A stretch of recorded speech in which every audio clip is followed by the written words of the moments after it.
Praise the Lord. प्रभुको स्तुति होस्। For this morning's meditation, we are going to read from the first book of Samuel, chapter 1. आज बिहान हाम्रो Bible यो मनन गराएको लगावमा हामी स्यामुएलको किताब 1 अध्यायको पहिलो पदबाट पढ्नेछौँ। We are going to read from first book of Samuel, chapter 1, verses 9 to verse 18. पहिलो सामुएलको पुस्तक हामी 1 अध्यायको 9 देखि लिएर 18 पदसम्म हामी पढ्नेछौँ। So I request my dear brother to read it in your Bible. 1 Samuel chapter 1, verses 9 to 18, please.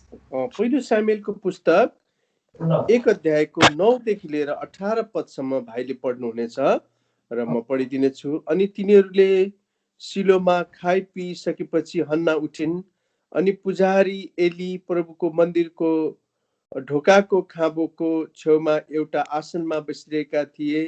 अनि उनी हृदयको पीरमा डुबेकी थिइन् र परमप्रभुलाई प्रार्थना गरिन् अनि भक्कानिँदै रोइन्।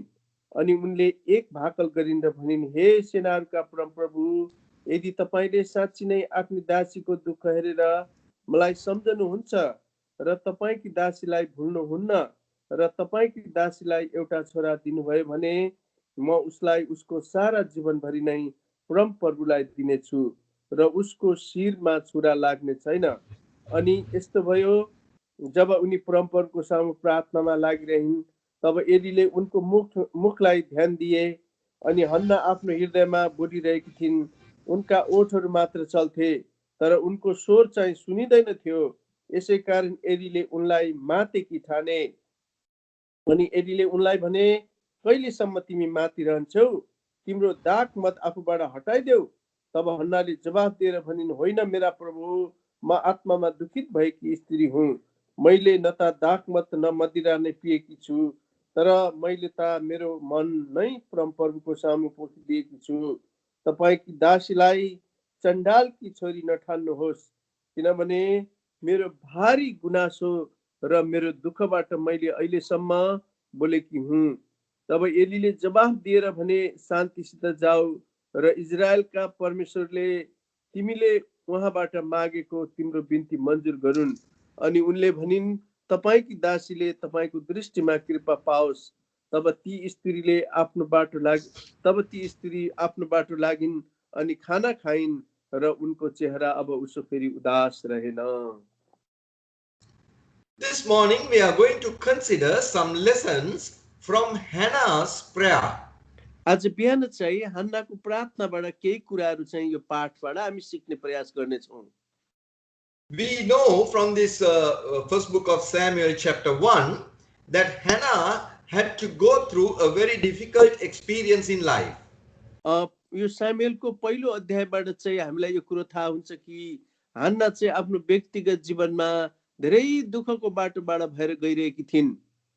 But we find in all that she gained the victory through her prayer. तर उनले चाहिँ आफ्नो जीवनमा विजय हासिल गरिन्, त्यो चाहिँ थियो प्रार्थनाद्वारा। So as we are gathered for prayer, let us learn the lessons that we can learn from Hannah's prayer life. अब जब हामी प्रार्थनाको लागि जसरी एकट्ठा भएर हामी आउँछौँ, हन्नाको जीवनबाट पनि हामीले प्रार्थनाको शिक्षालाई, प्रार्थनाको पाठलाई सिक्नु पर्ने रहेछ। Before we go down to that, I'm going to give you a little background of what was happening in Hannah's life. अब म यो कुराको निष्कर्षमा जानुभन्दा अगाडि चाहिँ हन्नाको जीवनमा चाहिँ के कुरा भएको थियो त्यस कुराको केही पृष्ठभूमि म तपाईलाई बताउन चाहन्छु। We find that Hannah's husband Elkanah had two wives. हन्नाका श्रीमान अल्काना उनका चाहिँ दुईजना श्रीमतीहरू थिए।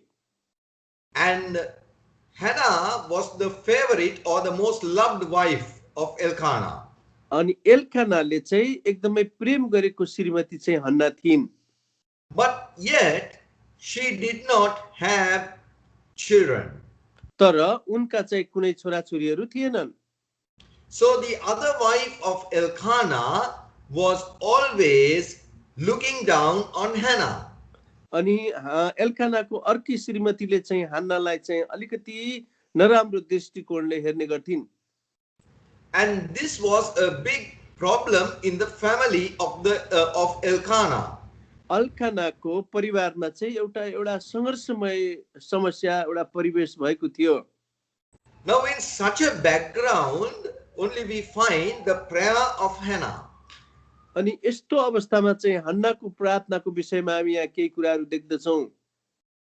And now we are going to look at the first lesson that we can learn from Hannah's prayer. अब हन्नाको प्रार्थनाबाट चाहिँ हामीले पहिलो एउटा केही शिक्षा अथवा पाठ सिक्दछौँ। And that is in verse 10, please. अनि 10 पदलाई हामी पढौँ। अनि हृदयको पीरमा डुबेकी थिइन् र परमप्रभुलाई प्रार्थना गरिन् र भक्कानिँदै रोइन्। There we find that Hannah was in bitterness of her soul. हन्ना चाहिँ एकदमै हृदयको पीडामा थिइन् भनेर लेखिएको छ। In the bitterness of her soul, what did Hannah do?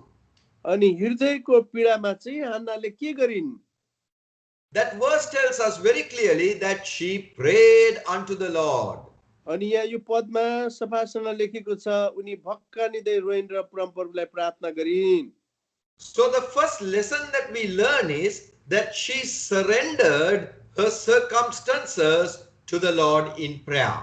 अनि पहिलो कुरा उनले आफैलाई परमेश्वरथि समर्पित गरिन् र प्रार्थना गरिन्।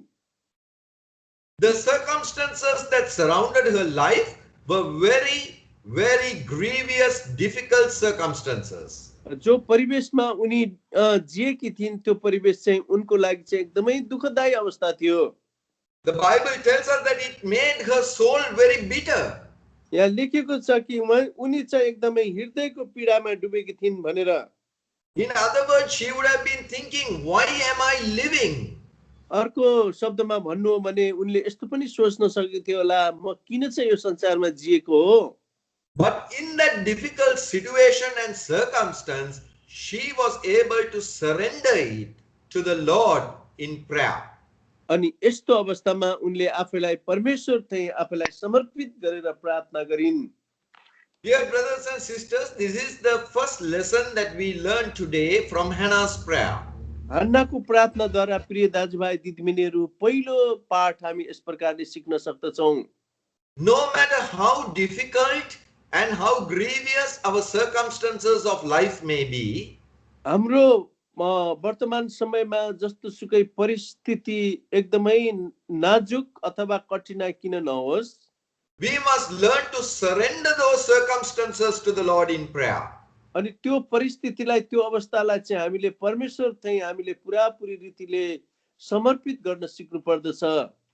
Very often what happens in our lives is हाम्रो जीवनमा धेरैचोटि के कस्तो हुन्छ भने चाहिँ the difficult circumstances of our life would make us surrender to those circumstances. तर त्यो परिस्थितिले पो हामीलाई आफैलाई परिस्थिति भित्रै हामी समर्पित गर्ने बाध्य हुन्छौँ। Those circumstances overpower us and crush us down and put us down. अनि त्यो परिस्थितिले हामीलाई चाहिँ एकदमै थिचेर चेप्टाएर हामीलाई चाहिँ तल तल धुलोमा मिलाइदिन्छ। But in the life of Hannah we see, in the bitterness of her soul, she surrendered her circumstances to the Lord in prayer. तर हन्नाको जीवनमा त्यो परिस्थितिलाई हन्नाले परमेश्वरको चरणमा समर्पित गर्न उनी सफल भए। And today the Lord is encouraging you and me to do the same thing in the circumstances of life that we face. अनि आज चाहिँ तपाईहरु मैले यो कुरा सिकेका छौं कि हाम्रो परिस्थितिलाई यो उनको प्रार्थनाद्वारा परमेश्वरमा हामीलाई समर्पित गर्नुपर्ने रहेछ। Today we are all faced with a common problem, and that is this COVID-19 pandemic. अहिले हाम्रो सबैको साझा समस्या चाहिँ यो भएको छ कि यो महामारी को विषम परिस्थितिको बाटोमा गुज्रिरहेका छौं। The brother who committed this gathering in prayer at the very beginning prayed that, Lord, help us to commit all these matters to you in prayer. पहिलो हाम्रो भाइले जो प्रार्थना गर्नुभयो प्रभुको दासले उहाँले भन्नुभएको थियो यो सबै समस्यालाई हामी तपाईको हातमा सुम्पन्छौँ भनेर। So now here the Lord is telling us, though this pandemic may be overpowering us, we can surrender it to the Lord in prayer. अब हामीले यो परिस्थितिले हामी यो कुरा बुझ्दछौँ कि हामीलाई यो विषम परिस्थिति महामारीले हामीलाई थिचेको भए तापनि हामीले आफूलाई परमेश्वर कहाँ हामीले समर्पित गर्न सिक्नु पर्दछ। Dear brothers and sisters, please do not allow the circumstances of your life to overpower you and take control of your life. प्रिय दाजुभाइ दिदीबहिनीहरू, जुन परिस्थितिको बाटोबाट तपाईँ जाँदै हुनुहुन्छ परिस्थितिले तपाईलाई थिच्ने होइन, परिस्थिति तपाईमाथि विजय हुने होइन, तर परिस्थितिलाई तपाईले परमेश्वरको हातमा समर्पित गर्न सिक्नु पर्दछ।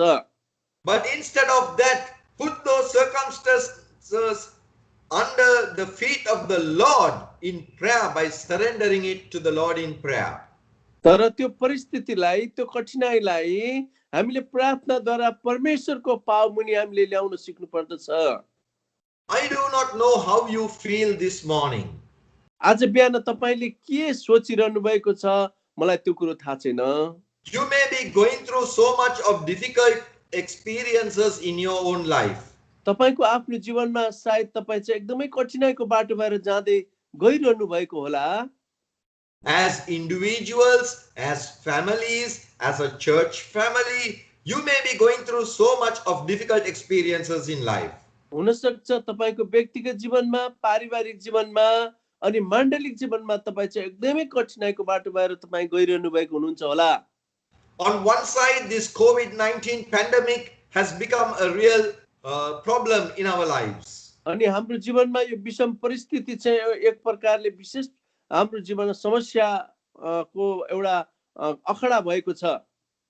We may also have other financial struggles and difficulties in our homes, in our families. हुन सक्छ हाम्रो परिवारमा चाहिँ अर्थतन्त्रको पनि समस्या को सिर्जना भएको हुन सक्छ।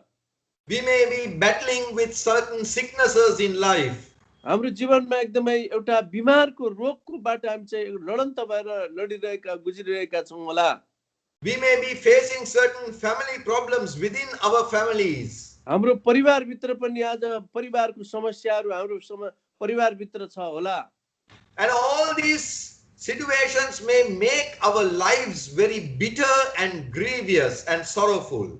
यस्तो समस्या भएर यस्तो परिवेश खडा भएर हाम्रो जीवनमा चाहिँ एकदमै हृदयमा पीडा अनि एकदमै अशान्ति बेचैनमा चाहिँ भएर हामी गइरहेको छौं होला।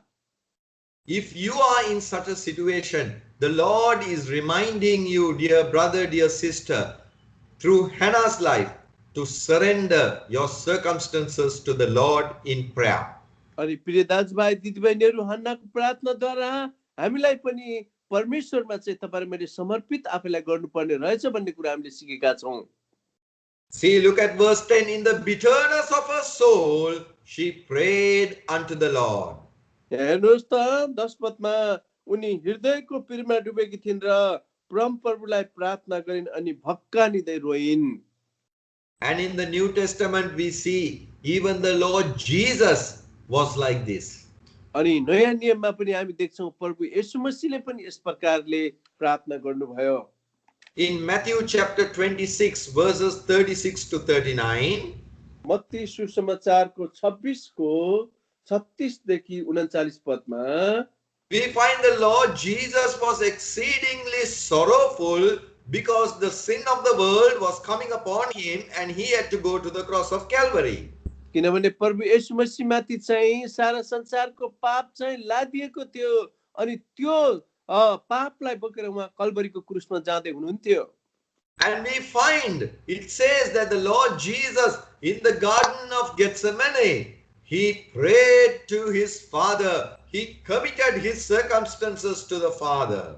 प्रभु येशू मसीहले पनि आफ्नो परिवेशलाई त्यो समस्यालाई परमेश्वरको हातमा चाहिँ समर्पित गर्नुभयो। So we have the example of Hannah. हामी चाहिँ हन्नाको उदाहरण हामीले थाहा पायौं। We have the example of the Lord Jesus. हामीले प्रभु येशू मसीहको उदाहरण पनि हामीले थाहा गर्यौं। And today the Lord is encouraging us no matter what our circumstance in life may be, let us surrender it to the Lord in prayer. अनि हाम्रो जीवनमा जस्तोसुकै परिवेशहरू खडा किन नहुन्, तर त्यो कुरालाई चाहिँ परमेश्वरको हातमा हामी समर्पित गर्न सकौं।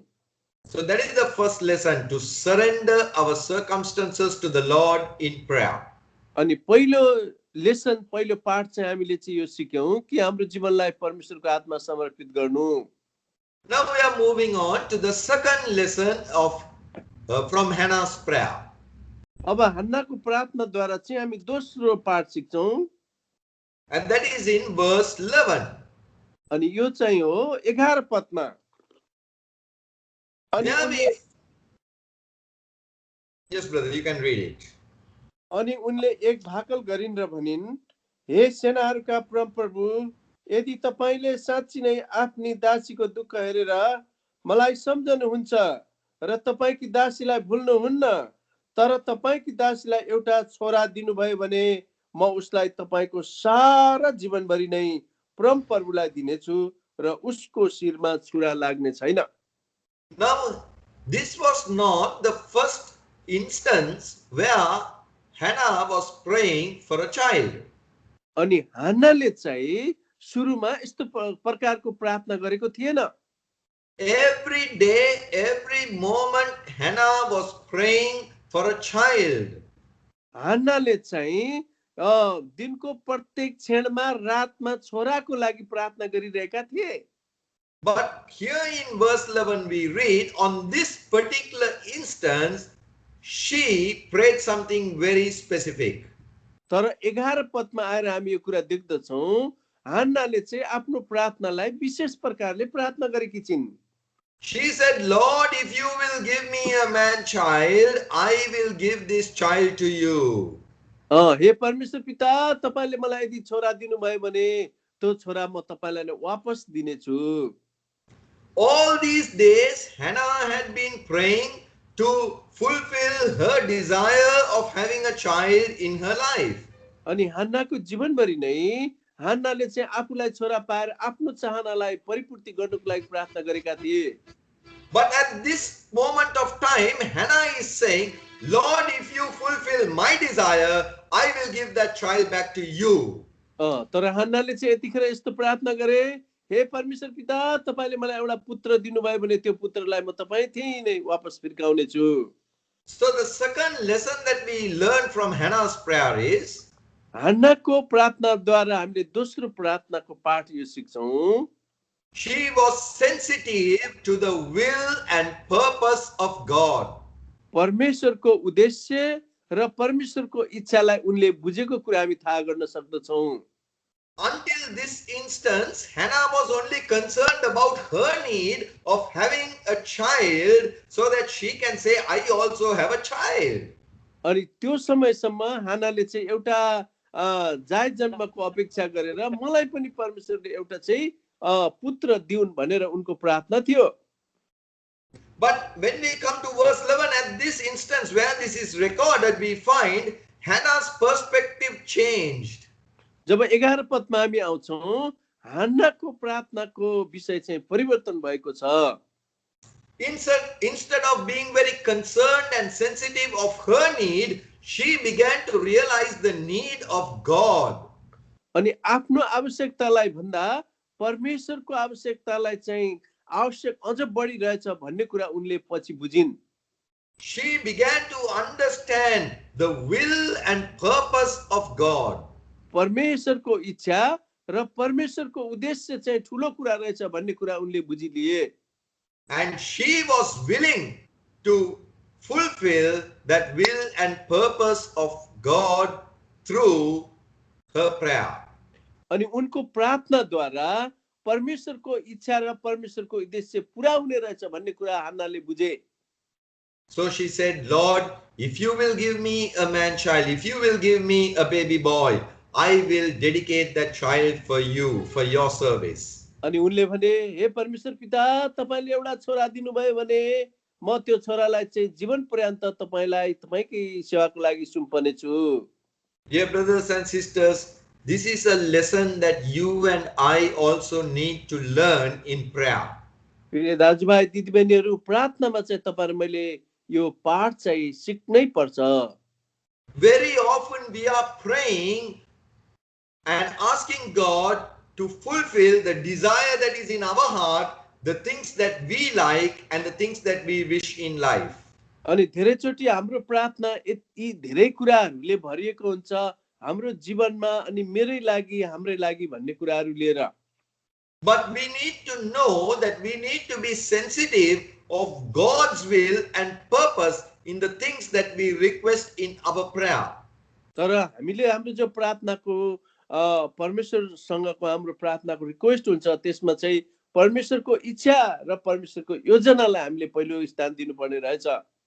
And we find the moment that Hannah fell in line with the will of God, her prayer was answered. अनि जब हन्नाले परमेश्वरको इच्छा परमेश्वरको योजनाको प्रार्थनाको कुरालाई बुझे तब त्यतिखेर हन्नाको प्रार्थनाको सुनवाई भयो। So prayer is not to get our will done in heaven, but to get God's will done on earth. तर हम प्रार्थना चाहिँ हाम्रो इच्छा स्वर्गमा पुरा हुने होइन, तर हाम्रो प्रार्थना चाहिँ परमेश्वरको इच्छा पृथ्वीमा पुरा हुनु पर्दछ। So you and I need to be sensitive of the will and purpose of God when we pray. जब तपाईहरु मैले प्रार्थना गरिरहेका हुन्छौं, हाम्रो प्रार्थनामा चाहिँ यो कुरा हामीले एकदमै थाहा गर्नुपर्छ कि परमेश्वरको इच्छा चाहिँ पुरा भएको हुनुपर्छ। First book of John chapter 5 and verse 14 please. पहिलो यूहन्नाको पत्री 5 अध्यायको कृपा गरिकन 14 पदलाई हामी पढ्ने छौं। 1 John chapter 5 verse 14. पहिलो यूहन्नाको पत्री 5 को 14 पद। पहिलो यूहन्ना 5 को 14 पद, उहाँमा हाम्रो जे निर्धक्कता छ त्यो यही हो, उहाँको इच्छा अनुसार हामीले केही कुरा माग्यौं भने उहाँले हाम्रो बिन्ती सुन्नुहुन्छ। There it says, if we ask anything according to his will, we have this confidence that he will hear us. यदि हामीले उहाँको इच्छा अनुसार हामीले निर्धक्कता साथ माग्यौं भने उहाँले त्यो कुरा पूरा गर्नुहुन्छ। So dear brothers and sisters, today when you pray, you need to be sensitive of the will and purpose of God in relation to the things that you request of him in prayer. So प्रिय दाजुभाइ दिदीबहिनीहरू, आज तपाईले जे प्रार्थना गर्नुहुन्छ त्यो प्रार्थनामा चाहिँ परमेश्वरको इच्छा र परमेश्वरको उद्देश्य चाहिँ समावेश भएको हुनुपर्दछ। So the first lesson that we learned is to surrender our circumstances to the Lord in prayer. अनि पहिलो हामीले सिक्यौं, जब हामीले प्रार्थना गर्छौं हामी आफैले परमेश्वरमा समर्पित गर्नुपर्ने रहेछ। The second lesson that we learned is to be sensitive of the will and purpose of God when we pray. अनि दोस्रो पाठ चाहिँ हामीले सिक्यौं कि जब हामीले प्रार्थना गर्छौं परमेश्वरको उद्देश्य र परमेश्वरको इच्छा चाहिँ पूरा भएको हुनुपर्ने रहेछ। So today as you pray, think about what would be the will of God, what would be the purpose of God in the request that I ask from God. अनि जब तपाईले प्रार्थना गर्नुहुन्छ यो कुरालाई चाहिँ हामी स्मरण गरौं, परमेश्वरको इच्छा के छ, परमेश्वरको उद्देश्य के छ भनिकिन। Now we are moving on to the third lesson. अब हामी तेस्रो पाठमा हामी अगाडि बढ्छौं, and that is in verse 12. अनि यो चाहिँ हामीले 12 पदमा कुरा पाउँदछौं। 12 पदमा, अनि यस्तो भयो, जब उनी परमप्रभुको सामु प्रार्थनामा लागिरहिन् तब एलीले उनको मुखलाई ध्यान दिए। There we find it is said that Hannah continued praying before the Lord. यहाँ लेखिएको छ हन्नाले परमप्रभुको अगाडि लगातार प्रार्थनामा लागिरहे। That means she did not give up. She continued. She was persistent in her prayer. अनि यसको अर्थ चाहिँ उनले प्रार्थना गर्ने कुरा त्यागिनन्, उनले छोडिनन्, तर प्रार्थनामा निरन्तर लागिरहिन्। So the third lesson is we need to be steadfast in prayer. अनि तेस्रो पाठ चाहिँ हामी सिक्छौं, लगातार प्रार्थनामा लागिरहनु। Now in English it is very easy to remember these lessons because it begins with the same letter. इंग्लिशमा चाहिँ यो सम्झनको लागि चाहिँ हामीलाई एकदम सजिलो छ, किनभने सुरुको अक्षर चाहिँ एउटै शब्दबाट सुरु भएको छ। First is surrender, surrendering your circumstances to the Lord in prayer. पहिलो चाहिँ सरेन्डर गर्नु अथवा आफैलाई समर्पित गर्नु परमेश्वर चाहिँ प्रार्थनामा। Number 2 is to be sensitive, sensitive to the will and purpose of God when we pray. अनि जब हामी प्रार्थना गर्छौं हामी चाहिँ परमेश्वरको इच्छा योजनामा चाहिँ एकदमै आफैलाई चाहिँ लगाउनु भन्ने कुरा बुझिन्छ। And third is to be steadfast in our prayer. अनि तेस्रो नम्बरमा चाहिँ जब हामी प्रार्थना गर्छौं हामी चाहिँ लगातार चाहिँ हामी प्रार्थना गरिरहनु पर्दछ। Dear brothers and sisters, when we pray, we need to continue in prayer, be steadfast in prayer until God gives us answer. प्रिय दाजुभाइ दिदीबहिनीहरू, जब हामी प्रार्थना गर्छौं हामीले यो प्रार्थना चाहिँ बीचमा छोड्नु हुँदैन, लगातार प्रार्थना गरिरहनु पर्छ जबसम्म परमेश्वरले हाम्रो प्रार्थनाको उत्तर दिनुहुन्न। Very often we pray for things but we don't continue, we don't be steadfast in prayer. तर धेरैचोटि हामीले प्रार्थना त गर्छौं तर हाम्रो प्रार्थनालाई चाहिँ लगातार हामीले लगाइरहन सक्दैनौं। We pray for a couple of times and then we also forget about that and we forget to pray for that. अनि केही समयसम्म हामी प्रार्थना गर्छौं अनि तर हामी थाकिहाल्छौं, त्यो प्रार्थनालाई हामी चाहिँ गिभ अप गर्छौं, छोडिदिन्छौं। But we can learn from Hannah's prayer to be steadfast in prayer, to continue praying until we receive answer. तर हामीले हन्ना जस्तै लगातार प्रार्थना गरिरहनु पर्छ जबसम्म चाहिँ हामीले प्रार्थनाको उत्तर पाउँदैनौं। Can you remember in the book of Acts, we read when Peter was in prison, the church was praying for him. तपाईलाई थाहा छ प्रेरितको किताबमा जब पत्रुस झ्यालखानमा परेका थिए अनि उता मण्डलीले पत्रुसलाई लगातार प्रार्थना गरिरहेका थिए। Until Peter came and knocked on the door, they were praying. जबसम्म पत्रुस आएर ढोका ढकढक गरेनन् तबसम्म उनीहरूले प्रार्थना गरिरहेका थिए। So until answer is received, we need to be steadfast and continue in prayer. जबसम्म तपाईं र मैले प्रार्थनाको उत्तर पाउँदैनौं तबसम्म हामीले चाहिँ प्रार्थना लगातार गरिरहनु पर्दछ। We are going to look at a couple of verses that tell us about this. अब यसको लागि चाहिँ हामी केही पदहरु चाहिँ हामी हेर्ने छौं। 1 Thessalonians 5:17. पहिला थेसलोनिको पत्री 5 को 17 पद। 1 Thessalonians 5:17 please. पहिलो थेसलोनिको किताब 5 को 17 पद कृपा गरिकन निरन्तर प्रार्थना गरिरहो। Yes, there it says that to pray without ceasing. निरन्तर प्रार्थना गरिरहो। Romans chapter 12 verse 12. रोमीको किताब 12 को 12 पद। रोमी 12 को 12 मा लेखेको रोमी 12 को 12 आशामा आनन्दित रहो, संकष्टमा स्थिर रहो, प्रार्थनामा दृढता पूर्वक लागिरहो। Yes, continue in prayer. प्रार्थनामा निरन्तर लागिरहो। Colossians chapter 4 and verse 2. कोलोसीको किताब 4 अध्यायको 2 पद। कोलोसीको किताब 4 अध्यायको 2 पद। कोलोसीको किताब 4 अध्यायको 2 पद। प्रार्थनामा यत्नसित लागिरहो, धन्यवाद साथ यस कुरामा जागा रहो। Yes, again it says continue in prayer. फेरि पनि भनेको छ लगातार प्रार्थनामा लागिरहो। So the dear brothers and sisters, the lesson that we learn, the third lesson is to be steadfast in prayer. प्रिय दाजुभाइ दिदीबहिनीहरू, तेस्रो पाठ चाहिँ हामीले सिक्यौं कि प्रार्थनामा चाहिँ हामी दृढतापूर्वक निरन्तर लागिरहनु पर्ने रहेछ। In other words, pray until you receive answer to your prayer. अनि अर्को शब्दमा भन्नु हो भने जबसम्म तपाईले उत्तर पाउनुहुन्न तबसम्म प्रार्थना गरिरहनु पर्दछ। Pray until the answer comes and knocks at your door. जब तपाईको उत्तरले आएर तपाईको ढोकामा ढकढक्याउँछ तबसम्म प्रार्थना गर्नुपर्छ। So be steadfast in prayer.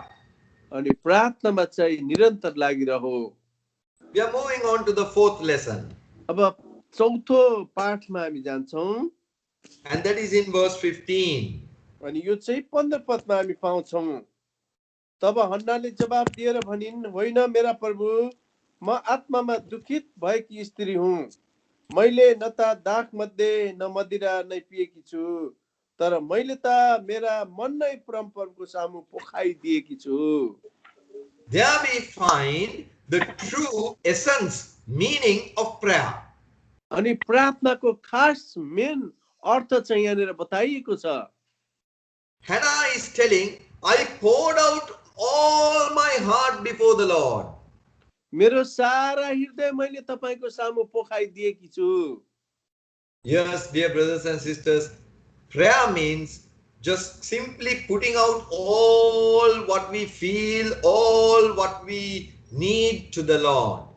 प्रिय दाजुभाइ दिदीबहिनीहरू, प्रार्थना भनेको त्यो हो हाम्रो सारा हृदयलाई परमप्रभुको सामु पोखाइदिनु। This is what Hannah did. हन्नाले यही कुरा गरे। She simply said what she wanted, what she felt. She simply poured it out before God. अनि उनले चाहिँ आफ्नो हृदयले जे कुरा चाहेको थियो, हृदयमा जे उनको बोझ थियो, सबै कुरा चाहिँ परमप्रभुको सामु पोखाइदिए अथवा राखिदिए। And when she did that, what happened? अनि यो कुरा गरेपछि के भयो थाहा छ? Even Eli the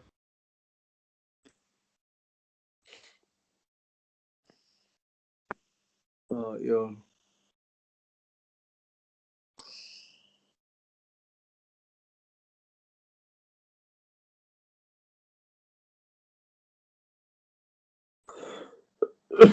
एकछिन उहाँको नेट चाहिँ अलिकति स्लो भयो।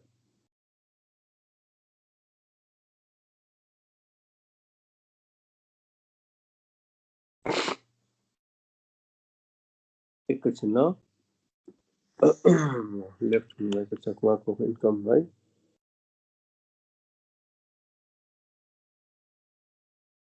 चौथो लेसन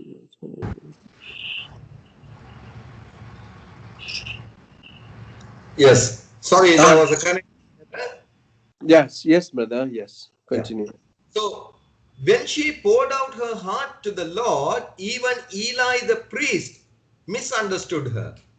जब हन्नाले आफ्नो हृदय परमप्रभुको सामु पुरा रीतिले पोखाए अनि महायाजक जो एली थिए, एली पनि एकदमै उनी पनि गडबडीमा परे। So that shows us something important. अनि यहाँनिर के महत्त्वपूर्ण कुरा तपाईहरु मैले चाल पाउन सक्छौं। When we tell what we feel, when we put out all what we want to a man will never understand it.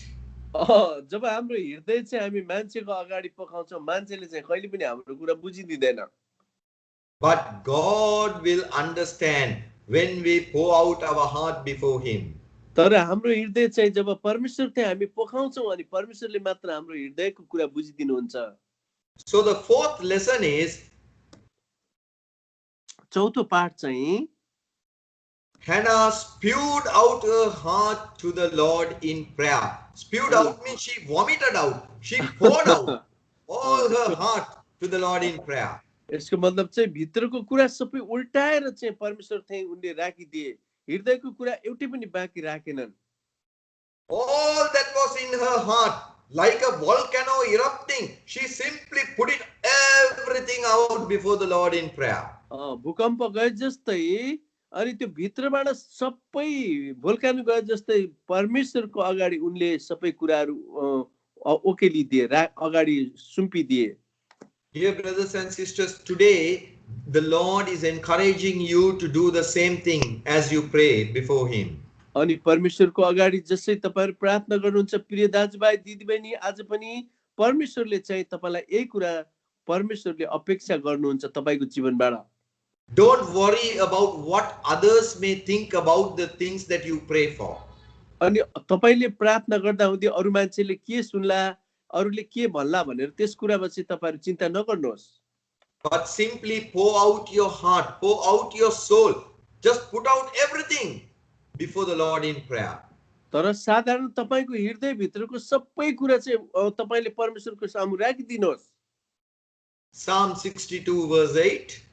भजन संग्रह 62 को 8 पद Psalm 62 verse 8. भजन संग्रह 62 को 8 पद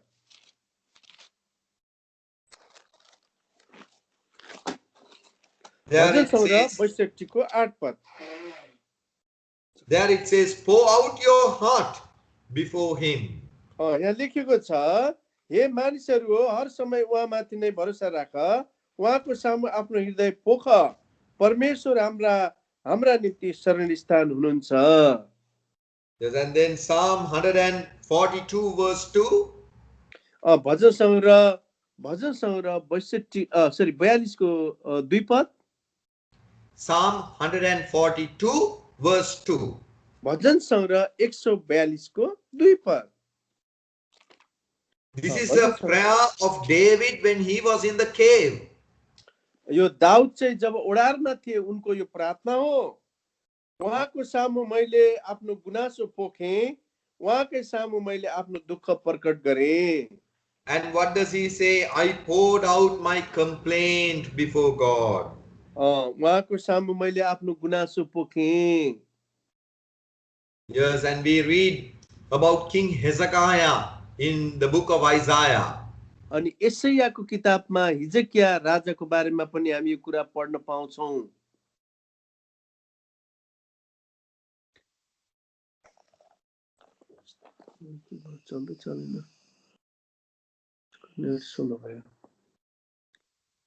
Your net is a bit slow, brother.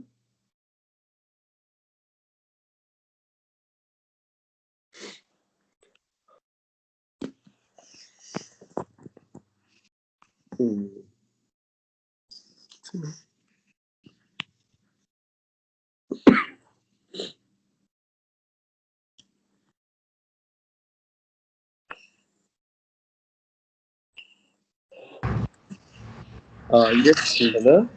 Yes.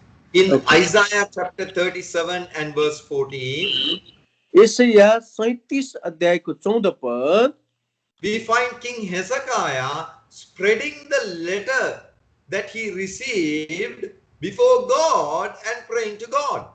अनि हिजकियाले चाहिँ त्यो चिठी परमेश्वरको अगाडि फैलाएर प्रार्थना गरिरहेका थिए। So today the Lord is encouraging you and me to simply pour out our hearts, spew out, vomit out, put out everything before the Lord in prayer. अनि परमेश्वरले आज तपाई र मबाट पनि यही कुरा अपेक्षा गर्नुहुन्छ, सबै भित्रको कुरा चाहिँ बाहिर निकालेर परमेश्वरको अगाडि राखिदिनु। Dear brother and sister, how do you feel today? मेरा प्रिय दाजुभाइ दिदीबहिनी, आज तपाईले कस्तो सोचिरहनु भएको छ? What are the burdens in your life, in your heart? तपाईको जीवनमा, तपाईको हृदयमा चाहिँ कस्तो प्रकारको बोझ छ? What are the worries and anxieties in your life? तपाईको जीवनमा चिन्ता, निरुत्साहितपना कस्तो छ? Simply pour it out before God in prayer. अनि प्रार्थनामा चाहिँ हामीले यो कुरालाई चाहिँ अगाडि राखिदिनु पर्छ, अथवा यो कुरालाई परमेश्वरको अगाडि हामी पोखिदिनु पर्छ। And now moving on to the fifth lesson in about prayer. अब प्रार्थनाको बारेमा हामी पाँचौं पाठ हामी हेर्ने छौं। Yes, and that is in verse 11 once again. अनि फेरि पनि यसलाई हामी 11 पदलाई हामी फेरि पढ्छौं। पहिलो सामुएलको किताब 1 को 11 पद।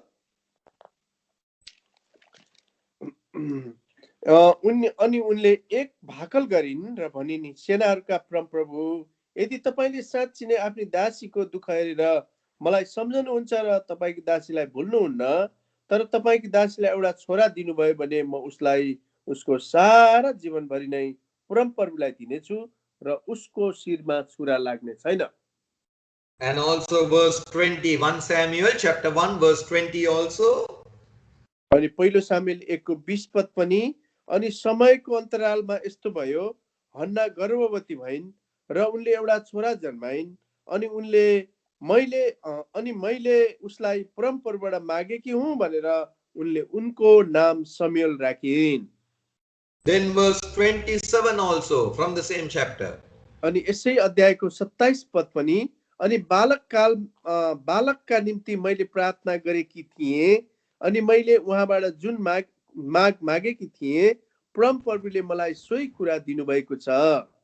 Now, in those 3 verses that we read, I want you to notice something very important. हामीले पढेको तीनवटा पदमा चाहिँ केही महत्त्वपूर्ण कुरा तपाईको ध्यानलाई आकर्षण गराउन चाहन्छु।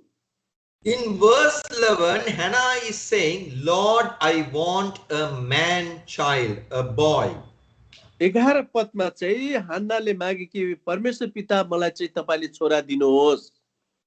In verse 20, Hannah is saying, I asked him, I have asked for this particular child.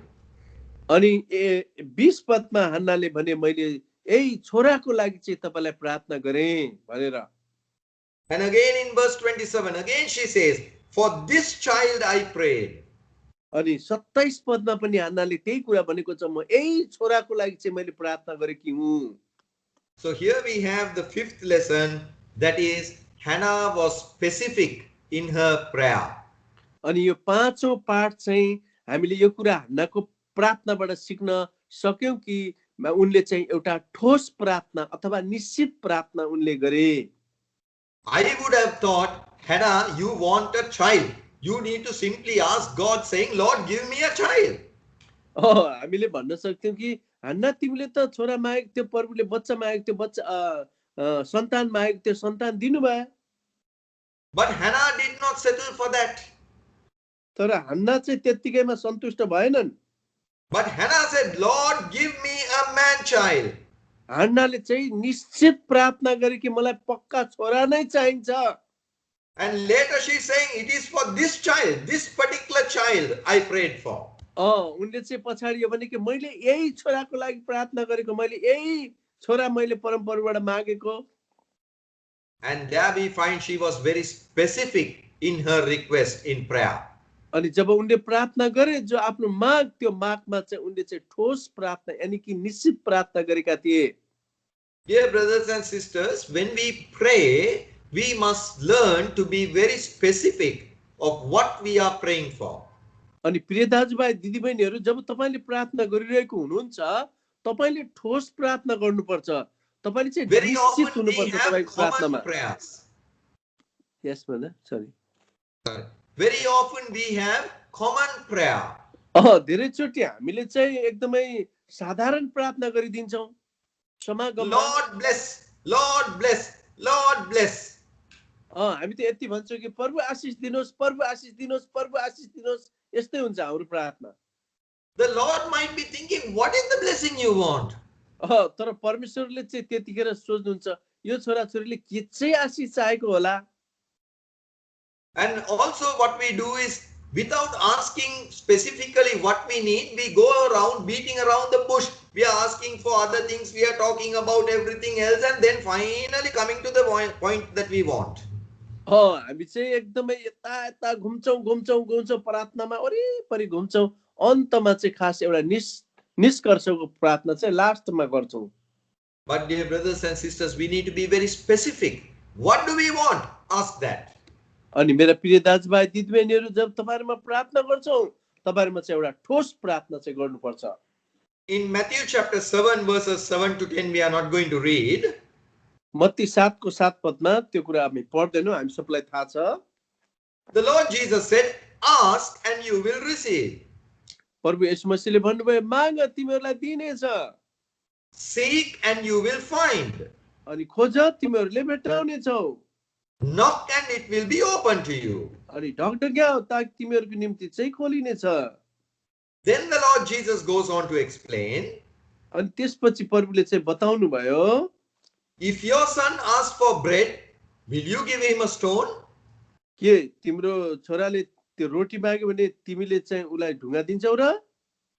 So there we find the Lord is talking about asking specifically. You want bread, you must ask for bread. If you want egg, you must ask for egg. अनि प्रभुले त्यहाँनेर ठोस प्रकारले भन्नुभयो, तिमीलाई रोटी चाहिन्छ भने रोटी माग, अन्डा चाहिन्छ भने अन्डा माग। Then we also have another wonderful example in Luke chapter 11. लुका सुसमाचार 11 अध्यायमा अचम्म प्रकारको अर्को उदाहरण हामीले त्यहाँ देख्न सक्छौं। Now we are not going to read those verses. अब हामी त्यो पदहरूलाई चाहिँ हामी पढ्ने छौं। But in Luke chapter 11 we read one friend is going to another friend's house to ask for food for a friend who has visited him. एउटा मान्छे चाहिँ उसको साँझमा पाहुना आयो, उसलाई कि रोटीको खानाको आवश्यकता परेर ऊ साथीकोमा जान्छ And he is going to this other friend's house to ask for bread at midnight. अनि अर्को साथीको घरमा रोटी माग्नको लागि चाहिँ ऊ आधा रातमा पुग्दछ. He is going and telling, friend, a friend has visited me. Can you give me some food? साथी, मेरो घरमा चाहिँ साथी आउनु भएको छ, मलाई चाहिँ के रोटी दिनुहोस् न. But what did he say? I want three pieces of bread. I want 3 bread to set before my friend. अनि मेरो साथीलाई चाहिँ 3टा रोटीको आवश्यकता परेको छ. Yes. If it was you or if it was me, I would have gone and said, can you give me whatever is available? यदि तपाईँ र म भएको भए तिमीसँग चाहिँ जे कुरा छ त्यही देऊ न भनेर भन्ने थियौ होला. But this man did not stop like that. तर त्यो मान्छेले त्यो चाहिँ भनेन. He said, I want 3 loaves of bread. You must give me, but you must give me 3.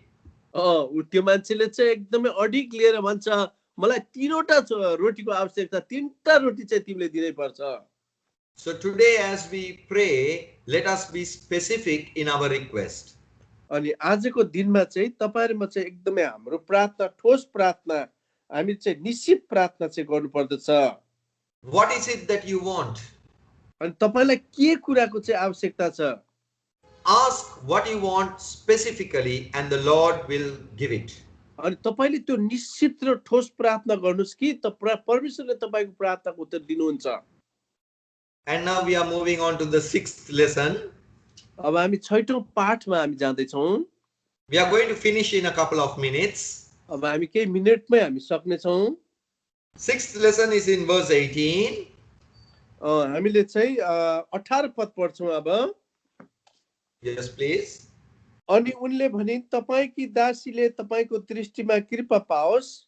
तब ती स्त्री आफ्नो बाटो लागिन् अनि खाना खाइन् र उनको चेहरा अब उसो फेरि उदास रहेन. There we find after Hannah had prayed, she went away and got back to normal life. हाना चाहिँ उठेर आफ्नो बाटो लागिन् अनि खाना खाइन् पिइन्, उनको चेहरा चाहिँ उदास भएन. Because she went away assured that her prayer was answered. अनि उनी चाहिँ परमेश्वरको दृष्टिबाट चाहिँ प्रार्थनाको उत्तर पाएको एउटा अनुभवमा चाहिँ उनी घरमा गए. So the 6th lesson is surety of answered prayer. Surety, assurance of answered prayer. अनि 6औं नम्बर चाहिँ हाम्रो प्रार्थनाको उत्तर पूर्ण भरोसामा हामी हुनुपर्दछ अथवा प्रार्थनाको उत्तर पाउँछु भन्ने कुरा चाहिँ पक्का हुनुपर्छ. Dear brothers and sisters, we may pray for so many things today. मेरा प्रिय दाजुभाइ दिदीबहिनीहरू, आजको दिनमा हाम्रो प्रार्थनाको मागहरू धेरै हुन सक्छन्. But once you finish praying, you must go with that faith, with that assurance that God has answered your prayer.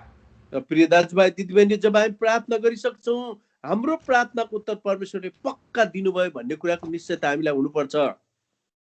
Mark chapter 11 and verse 24, please. मर्कुसको किताब 11 अध्यायको 24 पद. Mark 11:24. मर्कुसको किताब 11 को 24 पद. यसकारण म तिमीहरूलाई भन्दछु, तिमीले प्रार्थना गर्दै जे जे कुराहरू माग्दछौ ती पाउँछौ भनी विश्वास गर र तिमीहरूले ती पाउने छौ. Yes, Vishwasa, you must believe that God has granted your request. अनि विश्वास मात्र गर र ती जे जे कुरा माग्छौ परमेश्वरले ती दिनुहुन्छ. So dear brothers and sisters, today after you have prayed, can you go back? Can you go back with that assurance that God has answered your prayer? So प्रिय दाजुभाइ दिदीबहिनीहरू, आज जब प्रार्थना गर्नुहुन्छ तपाईले अनि तपाईको प्रार्थनाको उत्तर परमेश्वरले दिनुहुन्छ भन्ने कुराको पूर्ण भरोसामा तपाई हुनुपर्दछ। So today the Lord is reminding us, encouraging us that we need to have faith when we pray that the Lord has answered our prayer. त्यो प्रिय दाजुभाइ दिदीबहिनी, परमेश्वरले आज हामीलाई यही कुरा चाहिँ हामीलाई भनिरहनु भएको छ। आज हामी जब प्रार्थना गर्छौं अनि परमेश्वरले चाहिँ हाम्रो प्रार्थना सुन्नुहुन्छ, यो पूर्ण भरोसामा तपाईहरु म हुनुपर्दछ। And now we come to the final 7th lesson on Hannah's prayer. अब हामी हन्नाको प्रार्थनाको सन्दर्भमा अन्तिम पाठमा चाहिँ आज हामी आउँछौं। And that is in 1 Samuel chapter 2 from verse 1 to 10. We are not going to read. यो चाहिँ पहिलो सामुएलको किताब 2 अध्याय 1-2 पद यो चाहिँ हामी पढ्दैनौं। In 1 Samuel chapter 2 verses 1 to 10 we have the song of praise of Hannah. अनि पहिलो सामुएलको किताब 2 अध्यायको 1 देखि 10 पदसम्म चाहिँ हन्नाको प्रशंसाको स्तुति गान हामी यहाँ पाउँदछौं। Verse 1 of chapter 2 tells us that Hannah prayed and sang this song of praise. अनि 2 को 1 पदमा लेखेको छ, हन्नाले चाहिँ परमेश्वरको स्तुति गाए भनेर, मेरो मुखमा परमेश्वरको स्तुति छ भन्नुभएको छ। So the 7th lesson is we need to sing praise and rejoice. सातौं पाठ चाहिँ हामीले चाहिँ परमेश्वरको प्रशंसा गर्नुपर्छ, हामी आनन्दित हुनुपर्छ। Yes, very often we pray but we are very forgetful to thank and praise God for answering our prayer. हामी धेरै चोटी चाहिँ हामी भुल्ने जातिहरु हौं, हामी भुली पठाउँछौं हामी गुणछापहरू, अनि हामीले चाहिँ परमेश्वरलाई धन्यवाद दिनुपर्छ, परमेश्वरको प्रशंसा गर्नुपर्छ। We usually think that prayer ends when we receive answer. हामी चाहिँ धेरै चोटी चाहिँ जब प्रार्थनाको उत्तर पाउँछौं अनि हामी सबै कुरा चाहिँ हामी भुलिदिन्छौं। But prayer is complete not when we receive answer, but when we have received answer and we have offered thanksgiving. Then only prayer is complete. प्रार्थनाको उत्तर चाहिँ त्यतिखेर मात्र पूरा हुन्छ जब प्रार्थनाको उत्तर हामीले पाइसकेपछि चाहिँ धन्यवाद दिन्छौं, प्रशंसा गर्छौं, अनि मात्र त्यो प्रार्थनाको उत्तर चाहिँ कम्प्लिट हुन्छ। So let us not be forgetful to sing praise and thank the Lord for answered prayer. त हामी चाहिँ आज यस्तो अधन्यवादी नहौं, हामी भुलि जाने मानिसहरू हुनु हुँदैन। हामीले आज परमेश्वरलाई हामी प्रशंसा गर्नुपर्छ, परमेश्वरलाई हामीले धन्यवाद दिनुपर्दछ। So Hannah, having fulfilled her vow, she praised God for what he had done and answered her prayer. अनि हन्नाले चाहिँ जुन भाकल गरेको थियो अनि परमेश्वरले चाहिँ उनको प्रार्थनाको उत्तर दिनुभयो अनि पूरा गर्नुभयो। So we have looked at 7 lessons that we can learn from Hannah's prayer. हन्नाको प्रार्थनाबाट चाहिँ हामीले 7 वटा पाठहरू आज हामीले सिक्न सक्यौं। Lesson number 1, surrender our circumstance to the Lord in prayer. अनि नम्बर 1 को पाठ चाहिँ हामीले परिस्थिति जस्तोमा छौं त्यो परिस्थितिलाई परमेश्वरको हातमा समर्पित गरिदिनु। Number 2, be sensitive to the will of God and the purpose of God. 2 नम्बरमा चाहिँ हामीले परमेश्वरको इच्छा र परमेश्वरको योजनामा चाहिँ हामीले एकदमै थाहा गर्नु। Number 3, be steadfast in prayer. Steadfast until you receive answer. 3 नम्बरमा चाहिँ हामीले प्रार्थनामा हामी लगातार हामी लागिरहनु पर्दछ। Number 4, spew out, vomit out, pour out your heart before the Lord in prayer. Number 4 मा चाहिँ हामीले परमेश्वरको अघि हाम्रो हृदयलाई पोखाइदिनु पर्दछ, भित्रको कुरा सबै परमेश्वरको सामु राखिदिनु पर्दछ। Number 5, be specific in your request in prayer. अनि 5 नम्बरमा चाहिँ हाम्रो प्रार्थनामा हामी निश्चित हुनुपर्छ, ठोस प्रार्थना हामीले गर्नुपर्दछ। And number 6, have the surety, the assurance of answered prayer. अनि 5 नम्बरमा चाहिँ हाम्रो प्रार्थना चाहिँ पक्का यसको उत्तर पाउँछौं भन्ने कुरा चाहिँ तपाईले मैले यो कुरामा निश्चित हुनुपर्छ। And seventhly and finally, sing praises and thanksgiving to the Lord for answered prayer. अनि अन्तमा चाहिँ हामीले प्रार्थना पाएको खण्डमा परमेश्वरलाई धन्यवाद दिनुपर्छ, परमेश्वरको हामीले प्रशंसा स्तुति हामीले गाउनु पर्छ। So may the Lord help you to continue in prayer, learning these lessons from Hannah's prayer. हामीलाई परमेश्वरले हन्नाको प्रार्थनाबाट भविष्यमा पनि लगातार यो कुरा हामीलाई सिकाइरहेका हुन्। May the Lord bless this word to your hearts. अनि परमेश्वरले यो वचनहरू हाम्रो हृदयमा आशीष दिएका हुन्। प्रेज द लर्ड। परको स्तुति होस्।